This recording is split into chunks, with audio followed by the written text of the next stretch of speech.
Today is June 30th. That's a little more like it. Buccos get the bats going and sweep the Padres. Young Bucks getting it done. A lot to talk about.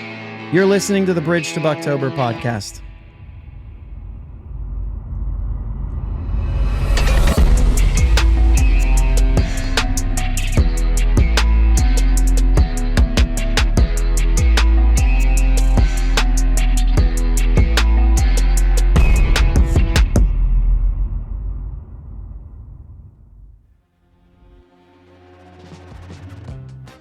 Yins guys, thank you for listening to the Bridge to Buctober podcast, where we talk all about them Pittsburgh Pirates and that.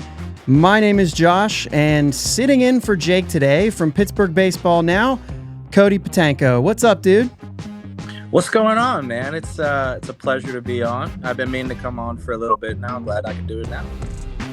Yeah, we've been talking. Jake, his new job has him working some nights, and so we've been talking with a couple different people, and Cody, I've talked to you probably 3 times now, trying to get you to come on and just to see if we can get those schedules together. So yeah, I'm pretty pumped. I'm pretty excited. I play hard to get, man. I play hard to get. You got me.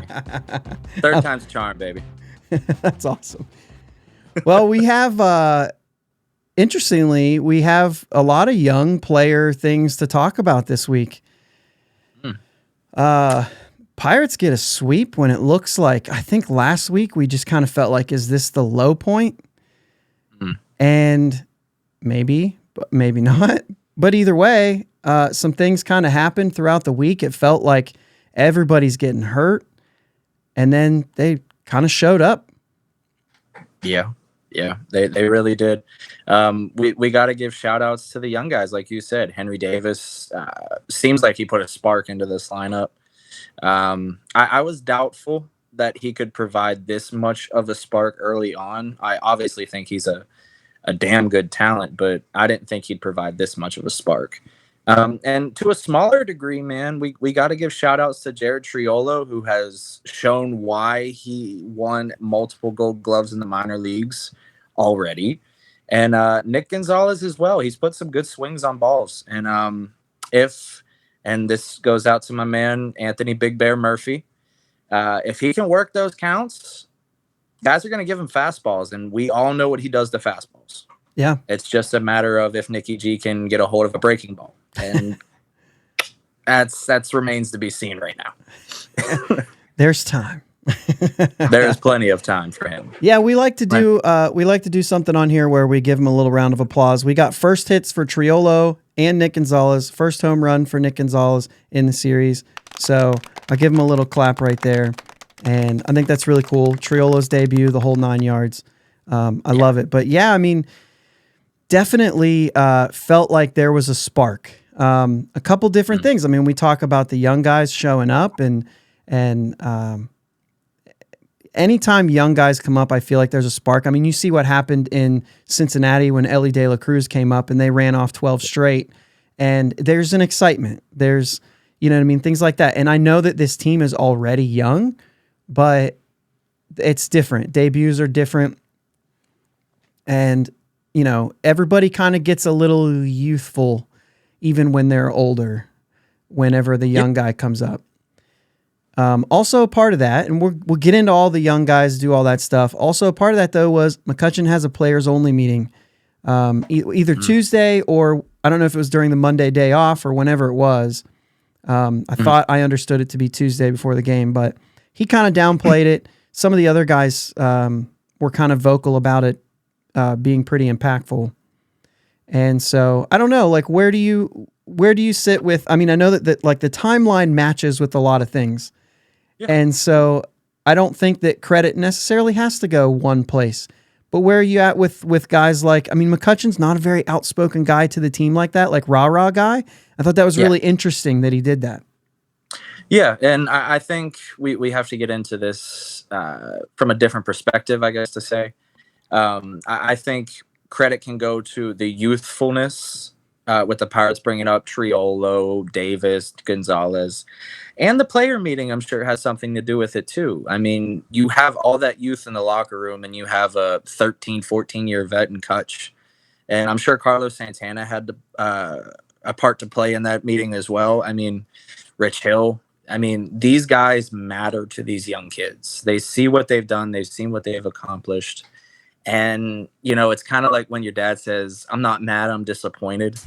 And that hurts a little extra more. I don't want to say that's what Kutch said. I don't want to put words into his mouth, but that kind of has that feel to it. You kind of want to go out there and prove dad wrong and in a way and say, look, I can play. And I think that's a big part, but the youthful injection is also a big part. So I don't want to give credit to one more than the other. I think it's more of an even split. I don't know, but what would you say it's an even split? I mean, it seems like it, Josh. I think so. I think it really is, because I would have chalked it up to the youthfulness and the debuts and things like that. Then I actually hear later about the players only meeting, and McCutchen, like I said, he's more of a, as far as from where I can see and understand, he's more of a motivate by watching him. And for him to come and do that, I mean, you even see the videos. Like I know this is like off, but you even see the videos of like him. I think it was after like the 2000th hit or whatever, and they wanted him to give a speech in the locker room, and they put that up, and he's just like kind of awkward about it. You know what I mean? Like it's not his thing. And so I always think those things are really interesting. So I can imagine that was probably awkward even for him to do. Yeah. But yeah, I think if you could go like McCutchen motivating the young players, but then the young players going out and playing well is going to also motivate just from everywhere, each other, and, possibly get a little spark to guys like McCutchen and Santana and, some of the older, I guess that's probably about it for this team right now. But I mean, shoot, Hedges had 2 hits in a game, right? Maybe magic, baby. It's the magic. He was inspired. No, but in the conversations that I've had with McCutchen, the one-on-one talks, I bring that up to him to go back to the players only meeting thing. He does look at himself as one of the leaders in that clubhouse, and he wants to set that example. So I think that does nothing but, further power your argument of him leading by example, more than a rah guy type thing. Both have their advantages, but I think more of a leader by example is needed in that clubhouse more than anything. And the talent is there. It's just, it all has to culminate. And I'm not going to say the Pirates are going on a 20-game win streak or anything like that. I mean, it's baseball. Crazy stuff happens, man. Look at the Oakland A's and how they treated the Pirates. It ebbs and flows. But I think the Pirates have kind of reached that point of they're not going to get too low. They're not going to get too high. Do I think there's a playoff run in this team? Probably not. They're not ready yet. But I think we're starting to see some of these pieces come together. And this is where, not Andrew McCutchen, Jesus. This is where Ben Cherington is going to make his money, is these guys coming up and how impactful can they be? That's what I got to say about the youthful injection. This is Cherington's make or break right here. Can your guys do it? And against the Padres, they did it. But we all know the turmoil in the Padres clubhouse. So is it real? I don't know. I guess the Brewers series we're going to have to see. And it's a big weekend series. It's big. I mean, This is getting back into the NL Central race. And I know it's still early in the season, but if you can grab a hold of that NL Central, man, I don't see you losing it. It's just so hard to, look at this division and say that not everyone is involved, except for the Cardinals. They're having a really bad year. But I think everyone involved in that division has a chance at it. And if the Pirates can win their division games, I don't see them not taking a hold of it. I mean, the Brewers series we're going to see. And then we'll go from there. Yeah, and if nothing else, going into a weekend series like this with the opportunity to win important games, these are big things that specifically the young guys, they're going to be able to take something away from this, win or lose. They're going to learn a lot in these types of moments. They've already done that on the opposite end of the spectrum. And so now it's, can you turn back around and win important series that you need to win? And so long as they're close and and the division is bad, they're going to keep having these opportunities. Yeah. What a bizarre year, though. You know, we just saw the Padres. We just talked about the Cardinals. And I know the Cardinals aren't quite Padres territory or Mets territory, but those are three teams that were expected to win. Yeah. Yeah. And I think the payroll has a lot to do with the expectations. I love it. I mean, they created a tax for Steve Cohen specifically, and he said, go for it, guys. I mean, I swear to God, that dude is going to have $1 billion payroll one day. I swear. I think he'll just do it just to say he did it. He could, and still lose. Yeah. Yeah. Well, I mean, it's like, it's not about just spending the money. It's who they spent the money on. And we talked about this a little off air, and, you know, you go out and get the Verlanders, you go out and get the mid 30-year-old pitchers to lead your rotation. And that's a recipe for failure, man. I mean, sure, you go out and get a veteran pitcher like the Pirates did in 78-year-old Rich Hill. That's fine. That's okay.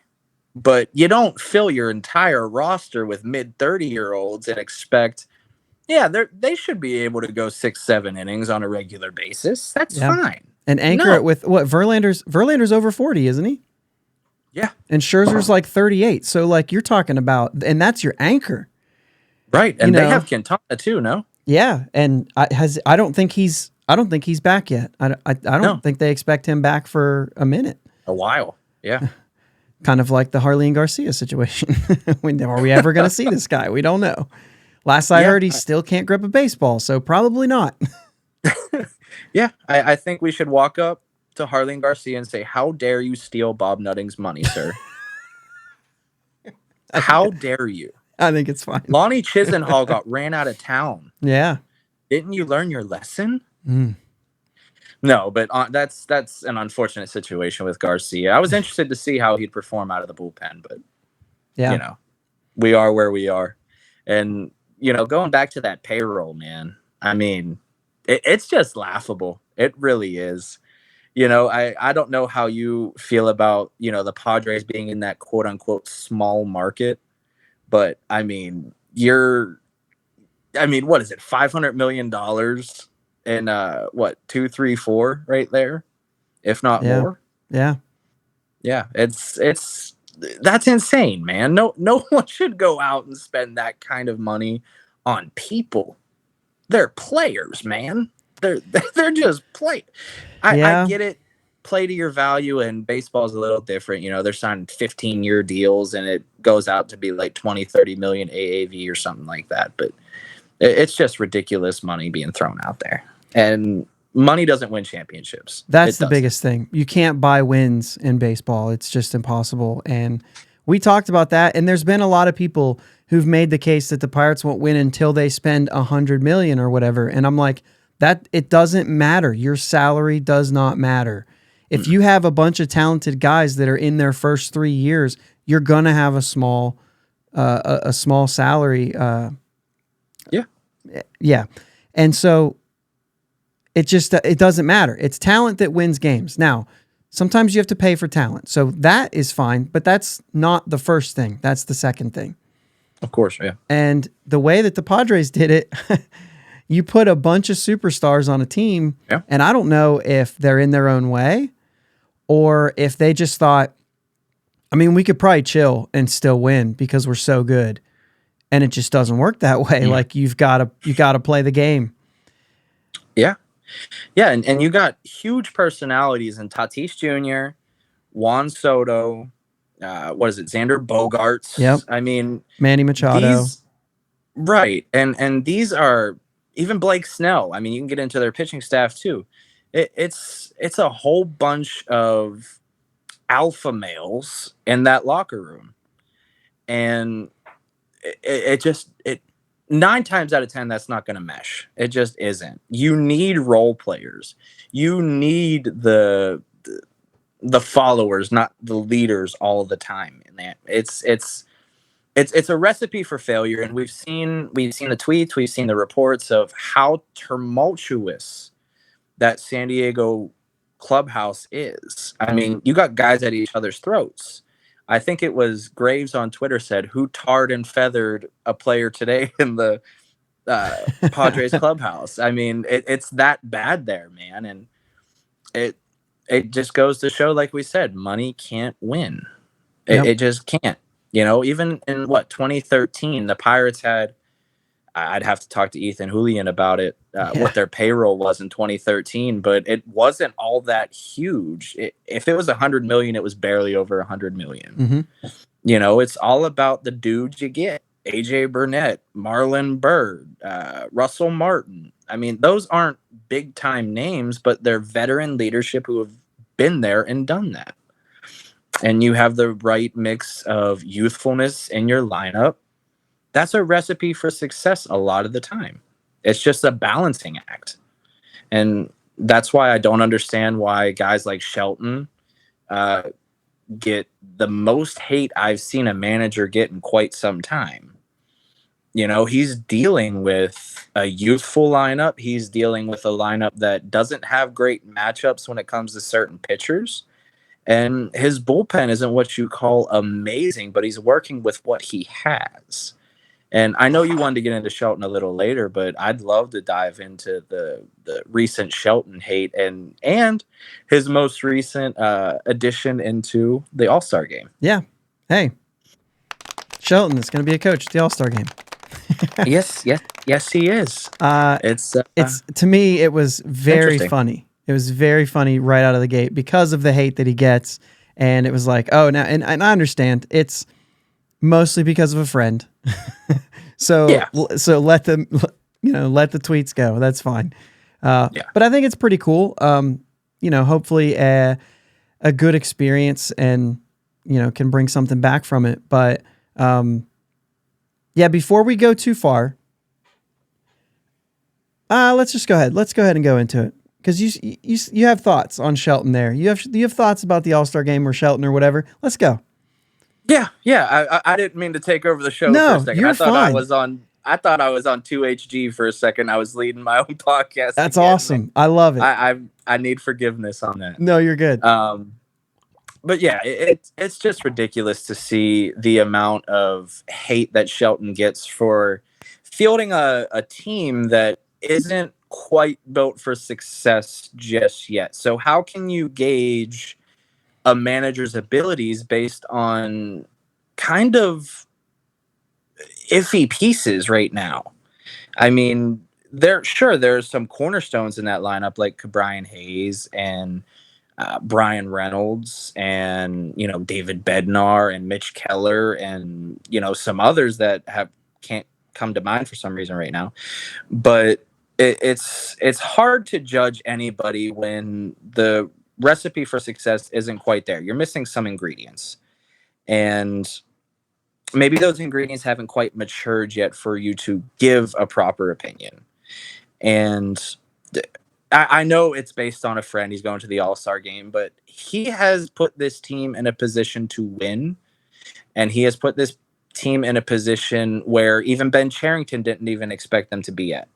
I mean, even on his radio show on 93.7, he said, look, we didn't expect to be here right now. Mm-hmm. So what we're working with is house money. And I think a lot of the credit goes to the entire coaching staff. I mean, Oscar Marin, he was going to get run out of town last year. Now everyone's praising Mitch Keller and all of the pitching staff and what they're doing. Yeah. I wonder why that is. Maybe Oscar Marin is working with something that actually works. And, Andy Haynes, how much flack has he gotten? And, I don't agree with some of the things that Andy Haynes does, but look at Brian Hayes. He added a toe tap. That's all he needed. And Brian Hayes is starting to hit the ball harder. He's pulling the ball. He's His exit velocities are always going to be there. It was just the launch angle that was the issue, and maybe the toe tap works. And Haynes has been stressing that to him for months, and Hayes said, "Okay, screw it, I'll do it," and it worked. Mm-hmm. I mean, we did a little deep dive because of some of the things. I don't know if it might have been last Friday. I forget, but either way, I did a little deep dive into the thing that we hate the most about Andy Haynes, and this is the game plan of taking a lot of pitches, not swinging at pitches that we believe like go out there and attack. I could not believe the other day when Connor Joe in his first 2 at bats swung at the first pitch. I couldn't believe it, and I thought maybe they're changing something, like even right there. But what I did was I did a deep dive on what it looks like compared to the rest of the league. Last year, we were very high on the percentage of pitches that were called strikes, and we're down a little bit. During our months that we struggle, we're up a little bit, and then we're even down even more on the months that we score a lot of runs, which told me that, yeah, we need to be a little more aggressive. Maybe it just fits our player personnel better. But either way, what I found was we're not the top of the league. We're right around league average. So getting somebody else in, you're probably going to still see the same thing, because this is a league-wide thing. And that's my biggest criticism of him. And when I did the research, I found, I'd probably criticize the next guy too. So I'm still kind of out there. I don't like it, but I don't think that it's necessarily Andy Haynes. And it's the same thing with Shelton in the lineups. You look around the league. I did a deep dive, I think it was this offseason, in how many different lineups and variations of lineups that teams put on the field. And he's not the only one. Like, it's all the way across. There's very few teams who repeat the same lineup more than, I think last year, it was like 8 times was the most a lineup went back out, like an identical lineup. So it's nuts. But these are things that are happening all across the league, and they're getting a lot of local attention because we watch the Pirates, right? And so a lot of people point to that and say, this is why I have a problem with a guy. And maybe it's not just the guy. Maybe this is just the way the league is going right now. And you can disagree with it. That's completely fine. But it may not be the individual. Yeah, and I think a lot of this, especially since it's league-wide, is advanced analytic based. I mean, look at the leadoff hitter for Thursday's game, Jack Sawinski. I mean, he's not a leadoff hitter, but you're going by past matchups, and he matched up best with Joe Musgrove. He was 3 for 6 or 4 for 6 against him lifetime. So it's advanced analytics based. It's matchup based, and we had Connor Joe lead off the previous game on Wednesday. So you can't really harshly criticize that when he's going for the best outcome possible on paper. It's the proverbial old, you can lead a horse to water, but you can't make it drink. Shelton can put the best lineup out there, but they have to perform. So it's not all on him. And obviously he takes this criticism because he's the coach. Sure. He's the manager. He's the head coach. They're the first ones to get the blame. And coordinators, they're right there with them. And hitting coach, pitching coach. Yep. I was talking football for some reason. That's fine. With coordinators. I got it. For some reason, I thought of Matt Canada for a second, just because he gets a lot of hate too. Yeah. But I just don't get it, man. I don't get the hate. I get the criticism because criticism needs to happen. There are some things he does that I don't agree with. When you pull a pitcher too quick or when you leave him in too long. But that's a balancing act there, man. Everyone does that. The best managers in the world have pulled a pitcher too early or have left them in too long. It just happens. It's the game of baseball, and you just have to deal with it. That's my 2 cents on the matter. There you go. I like it. Well, I think too. Lost my train of thought there. Love it when that happens. I'm so sorry. No, you're good.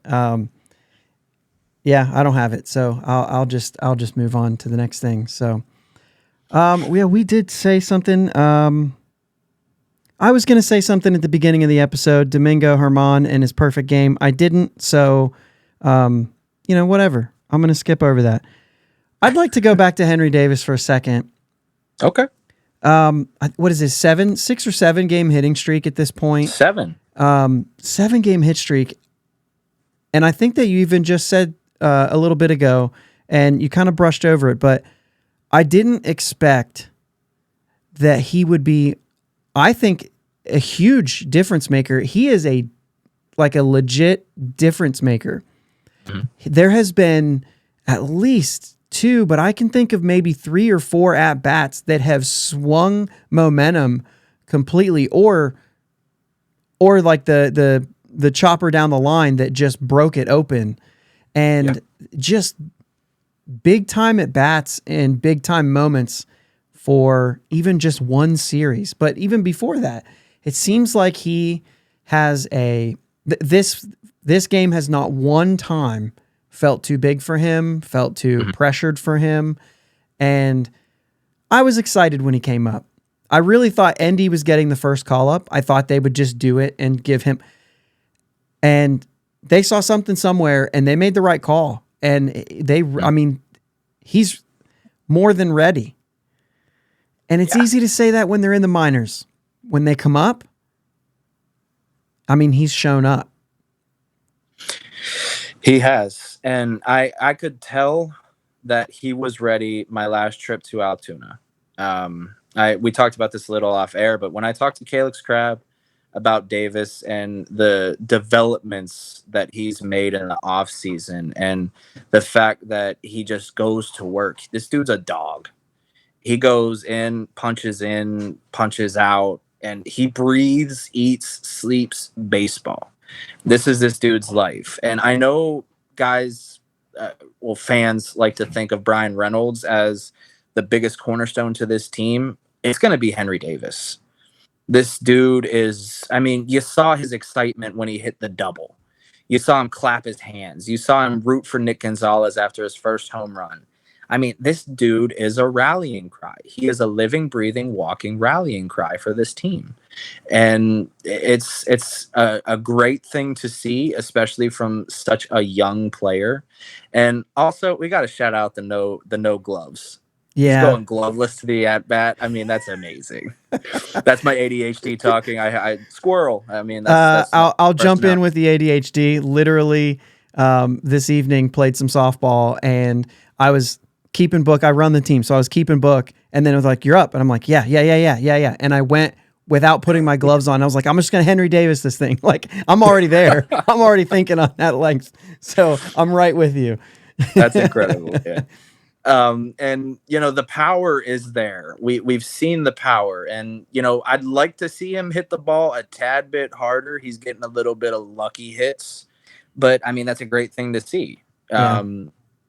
His approach to at the plate is extremely advanced. He spits on pitches that most guys would flail at. He knows how to, spoil a good inside pitch. He knows how to spoil a pitch on the outside. And like I said, he's a living, breathing, walking baseball machine. This is what he does. And the Pirates need a personality like that. They desperately need that. They have talented guys, but they don't have a guy like Henry Davis. Yeah. And I think Henry Davis, and we talked about this, I think he is the catcher of the future. And I know he's playing right field right now, but his defensive development has excelled in Double-A, Altoona. It just has. The work that he put in, the pitch framing he put in, his arm is a cannon. And I know that's why you like him out in right field. And I wouldn't mind seeing him throw down a runner at home plate because I just want to. Yeah. But I think his future home is catcher, and I think it has to be if he wants to continue this path. But that's where I'm at on it. Where are you at, I should say, with Henry Davis and the catcher right field situation? So, we talked about this. We talked about this before. I really like the right field, but even just the short conversation before we hit record tonight, I mean, I'm still kind of like, yeah, you're right. And we talked about this on Monday's show, and we both, like, while we were recording, I was like, I'll look up Adley, you look up Real Muto. And we looked them up at the same time and realized, oh, they play more than what we thought. And so it was kind of like one of those things where we were kind of convincing ourselves that he could catch most games, where he still could catch 130, 150 possibly games. I don't know every year. I mean, we've seen he's had some injuries with the hit by pitches and things like that. So there are but that's going to happen whether he's in right field or a catcher. It just doesn't matter.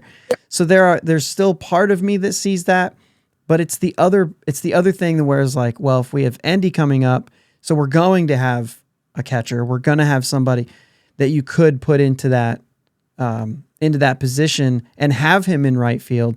And then you start to think, who do we have in the outfield? Because we don't love our outfield right now. I mean, we've got Reynolds. He's anchored. I would like to keep him at left. Yeah, absolutely. We don't really have that. Like, it's not Bay. He's not the center fielder. And I know a lot of people think he is, but I played center field.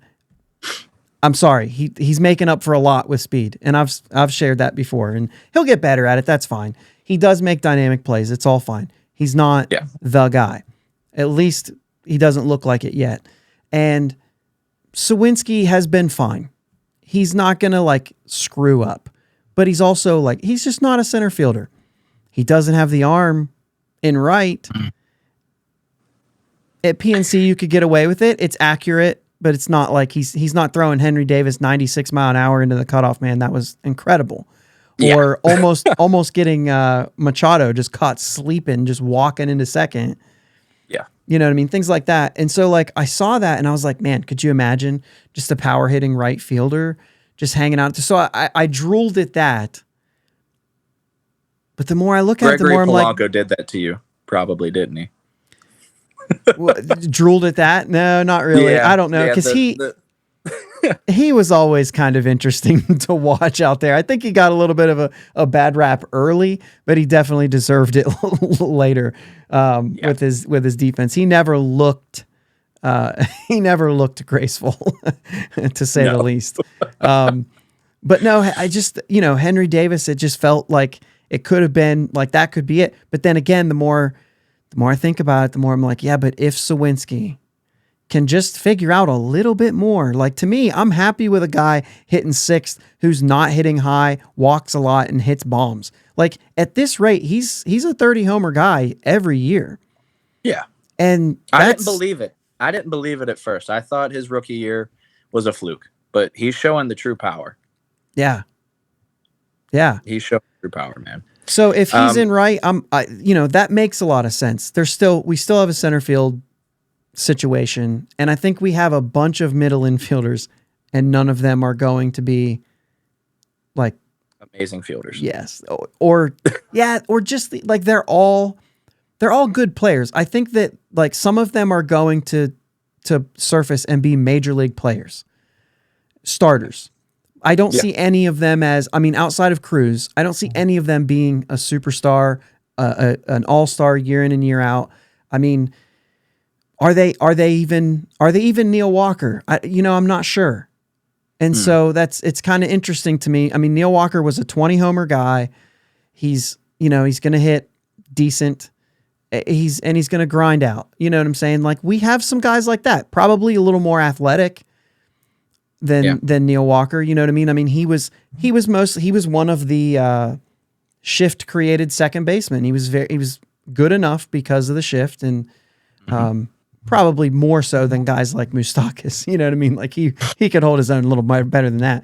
But you get what I'm saying. Like he had pop. Yeah. He had pop from a middle infield position, and that's valuable. I see Nick Gonzalez to be maybe a guy who's a 15 or 20 homer guy, but he's going to strike out a lot more than, you know what I mean, than you really want. So I don't know. Yeah. But somebody will surface, whether it's him or Castro or Bay or Marcano or Peguero or whoever. I feel like the player's there. We just have to see it. And I know I've gone like a long ways here to get to I'd be fine with Henry Davis catching.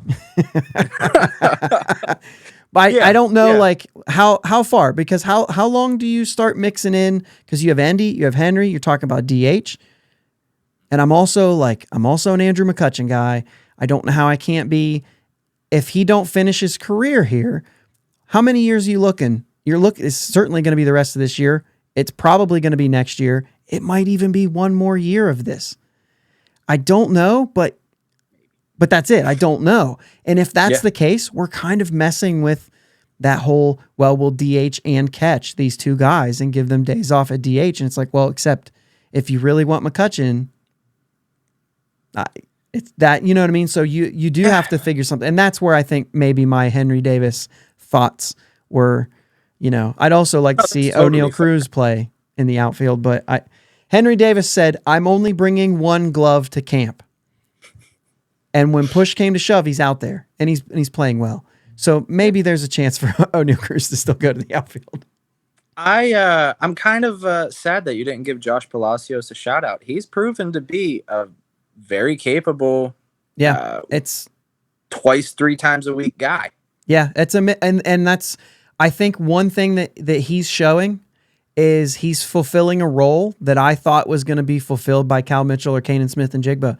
And that's not one of the starting 3, but a guy that you feel good putting in there. And he's exciting too. And his defensive ability way better than the 2 you've mentioned. Yeah. Yep, and I'm very happy about it. The Pirates need a defensive first outfielder. And I think Palacios has shown high baseball IQ out there. I mean, you saw the way he cut balls off. You saw him throwing to the cutoff man. I mean, this dude is definitely a defensive first outfielder. And whatever he provides offensively, I'm happy with. And it's not been bad. No, absolutely not. Absolutely not. It's been great. That's one of the things that's interesting is as we just keep talking about maybe the young guys, and we can keep jumping around. I think the idea here and the main thing is we're talking about the young guys and how they fit and all that stuff. And I think Castro, for one, is interesting to see. He's done better when he gets consistent playing time. And I really was kind of banking on him to do better when he got part-time playing time, because I think that's what they need him to do. I think they need him to be a guy who can play any of those 3 infield positions, have a little pop when he comes in, and be that sort of player. And I know he's not the greatest shortstop, but the arm is good for there. And, so you'll take the errors sometimes to make some of the plays that he can make. And maybe it gets better. I mean, like we said, he's still young, so he could still continue to get better at that. But I really would like to see him as a part-time player. And I think he provides, something that, Marcano and Bay maybe don't, and that's the power. Yeah. Yeah. And I kind of want to throw a little monkey wrench into this, man. I think Jared Triolo is your future shortstop. You would know better than me. I did see him twice in Columbus play shortstop, and this is twice. This is 2 games, right? So, like I said, you've probably seen it more than I have. I wasn't impressed. I thought that it was. Fair. I thought that it was slow. The arm's fine. I wasn't overly impressed with it. And some of these guys that look so athletic next to Triolo, who doesn't really that much, and it gets a job done, certainly looks better. I went to 3 games that week, by the way. 1 game he played third. The other 2 games he played short. And the comfort level, some of the plays he made at third were much smoother, and short were a little rough. He made a couple of errors, and I think 2 errors in one and another error in another. And I looked it up and I was like, dang, he's made like 6 errors in like 9 games at short. And I was like, he's still getting it. But it doesn't have the same feel as believing that Ke'Bryan Hayes could play short. You know what I mean? Yeah. But it's unfair to compare him to Ke'Bryan Hayes. It really is. Yeah. And actually, we were talking about this, a couple of buddies of mine, and we basically said Brian Hayes and Jared Triolo are virtually the same person when you put Triolo at third base. And if you think about the offensive output that Triolo can put out and the offensive output that Brian Hayes puts out, it's not that dissimilar. Especially if you look at the minor league numbers. Not a whole lot of pop, average to above average speed, smart base runner, good contact skills, doesn't pull the ball a lot. I mean, all the check marks are going off in your head, and you start to wonder, if you put Triolo at shortstop, that left side of the infield is locked down. And then all you got to worry about is putting power in at second base and first base, and you pretty much make up for the lack of power there on the right side. Do you get Jordy Mercer vibes there with him there? If he can be, if he can get more comfortable there? I think that's a very good comp. I would like to think he has a better bat than Mercer. But defensive wise, absolutely. Yeah. He's not Jack Wilson at shortstop. I'll give you that. Yeah. No one is. Right. But yeah, Jordy Mercer is a very good comp. I mean, you could even argue Clint Barnes was on the same level defensively too. Yeah, pretty similar. Yeah. Yeah. I mean, I wouldn't be mad at that at all. I mean, it's worked. We've seen it work. You know what I mean? For a year or two, So yeah, that's interesting. Absolutely. And there's a lot of, obviously O'Neal Cruz is there. Marcano really hasn't been bad. He doesn't have the arm for it, but he's a good bench guy to have. Yeah, absolutely. And Peguero is another guy who's just lighting it up right now, and you don't know. Yeah. It's so weird to me how the defense has been the thing. And I've said before, like, it really bothers me that, like, the Pirates have never been a team to, like, get this really slick fielding shortstop that you're in awe of. Even, like, Jack Wilson, you could probably get there. You could probably get there with Jack Wilson. But, like, not like, I think of some of these guys like Ozzie Smith or Lindor in his defensive prime. You know what I'm saying? Like, some of these guys who are just, like, unbelievable and making these plays that you're just, your jaw drops. Yeah. And the range, and that's one thing that we just haven't seen probably since Jack Wilson, is we just don't get rangy shortstops. No. Cruz could be that, but it's still like, he's impossible to compare to anybody. Yeah. It's just different. Yeah. I'll argue Peguero has shown a ton of range ability. I am very questionable of his arm at shortstop. His arm is very questionable to me. His range, his athleticism, is off the charts. And I think him moving to second base is going to help him. Because Sung-Chi Chang, getting the call up to Double-A, he needs to stay at shortstop. He is a above average shortstop who is very fast. Is he the guy I'm looking for?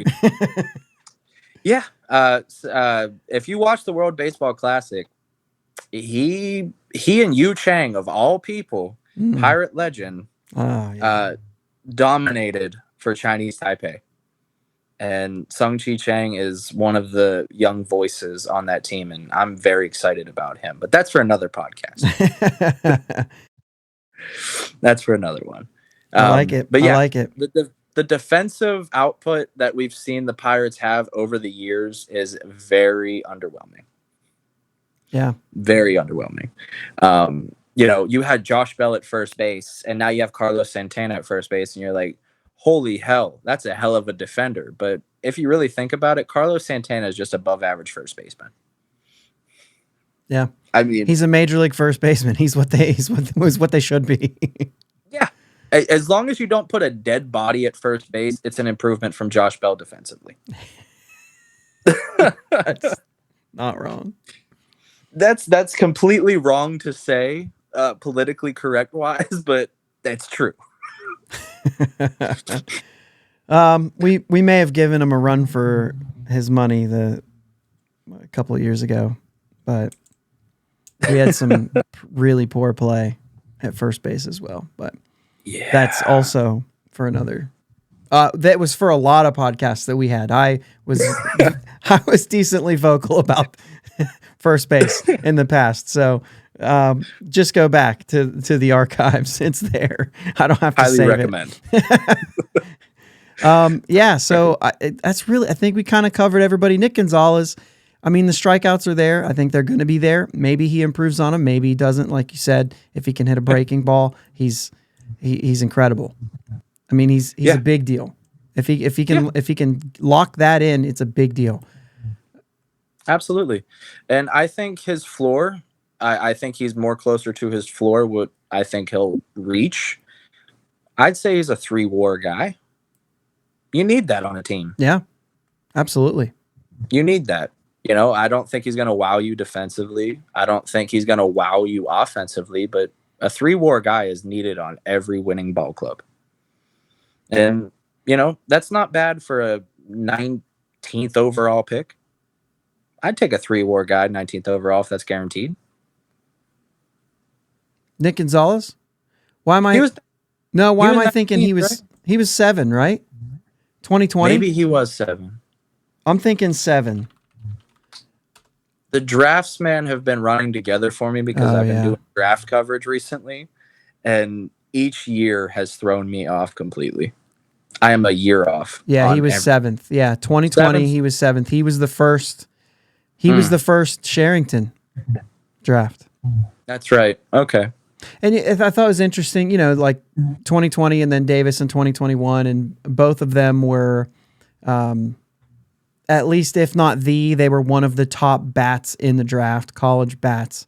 Yeah. And so, I mean, you're seeing that. And I mean, Henry Davis more so, obviously. I mean, we're talking 1-1, and he was going to go 1-4, and that's just because people are going to value shortstops, and you know what I mean. I think that's most of what was picked.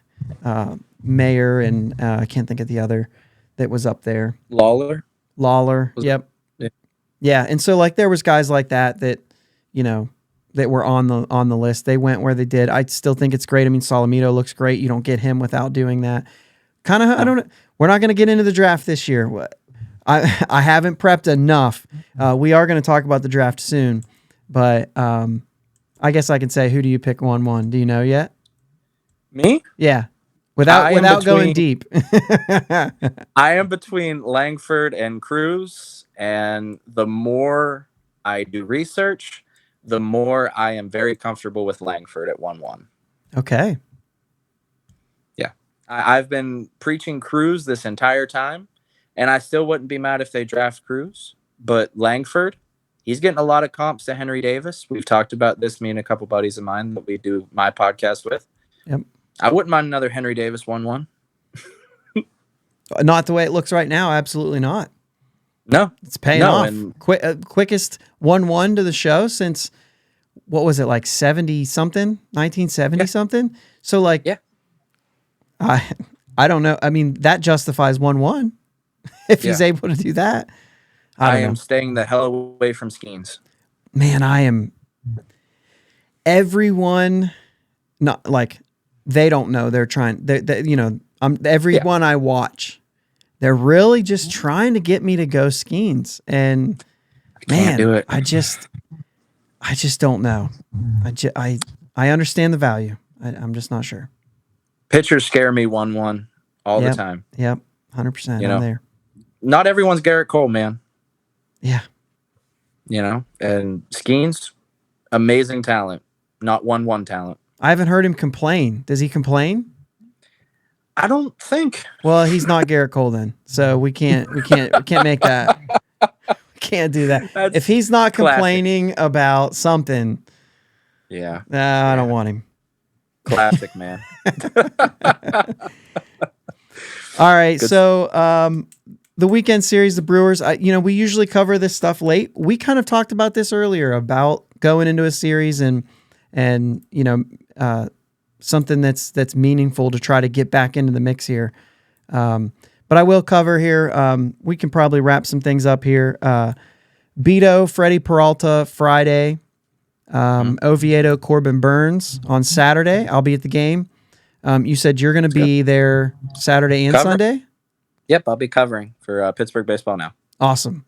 And then Hill, Colin Ray on Sunday. I mean, sounds like a sweep. They don't pay as much money as the Padres do for their team, so why not?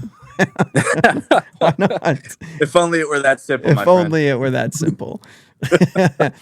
But yeah, why don't you take a minute, talk about where people can the Pittsburgh Baseball Now stuff. Talk about your podcast. Let everybody know who maybe aren't familiar how to find it. Yeah, absolutely. You can find me on Twitter. I'm on there quite often. You can follow me at 2HG013. You can follow all my work on Pittsburgh Baseball Now at pittsburghbaseballnow.com.